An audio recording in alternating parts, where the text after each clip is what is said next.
Your memoir in verse, Ordinary Hazards, has faced challenges and controversy in some school districts. It's a story that touches on the dark side of foster care, abuse, on a parent's alcoholism, mental illness, and childhood trauma. But it's a true tale filled with grace, love, and lessons in the power of poetry. Ultimately, Ordinary Hazards is a story of hope. Can you share your perspective on why it's important to address tough topics in literature for young readers and how your book contributes to this conversation? Well, the fact of the matter is, while it's a memoir and these are experiences that I've had, they reflect experiences that many other children have had as well. And it's so important to be able to see yourself in a book, see your experiences, and know that you are not all alone in the world, that someone else has been where you are. More importantly, that they have come out on the other side.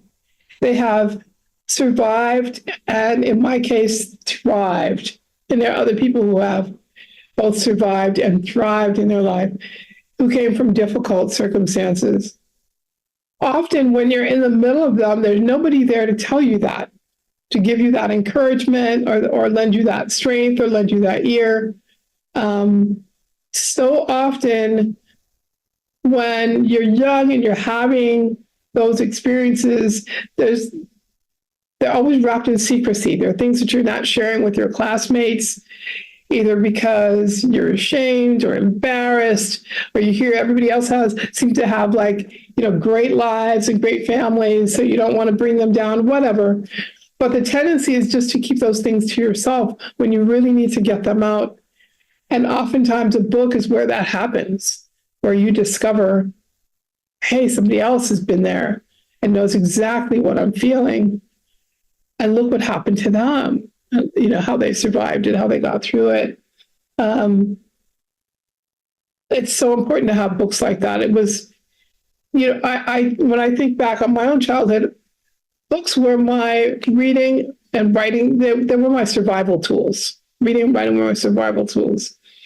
And the books that I found kept me encouraged and kept me hopeful and gave me a vision of what my life could be that I couldn't otherwise see. So it's really important to have those books out in the world. And you're not helping anyone by hiding those books away and only having books where life is wonderful and everybody is happy and everyone lives on a farm, which they don't, by the way.